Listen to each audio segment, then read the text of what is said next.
Welcome to the Tech Egg. Don't get scrambled. Enjoy the video. In this video, I will explain how to access public records and clarify common misconceptions about identifiers. We'll cover the types of information available and the straightforward steps to find them. Understanding public records is crucial for managing your financial health and identity. We'll explore common sources and methods, ensuring you have a clear path to obtaining the information you need. This process can be quite simple once you know where to look. Public records encompass a wide range of information. For instance, court records can reveal bankruptcies or civil judgments, which impact credit. Property records provide details on real estate ownership and assessed values. Additionally, lien records indicate any claims against your assets.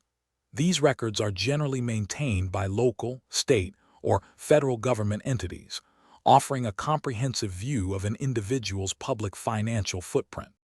Accessing public records typically involves a few straightforward methods.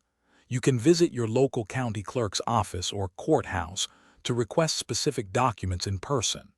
Many government agencies also provide online portals for searching public databases, often requiring a legal name and date of birth.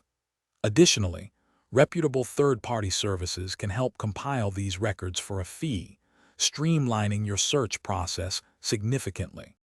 It's important to clarify that a credit privacy number, or CPN, is not a legitimate government-issued identification number.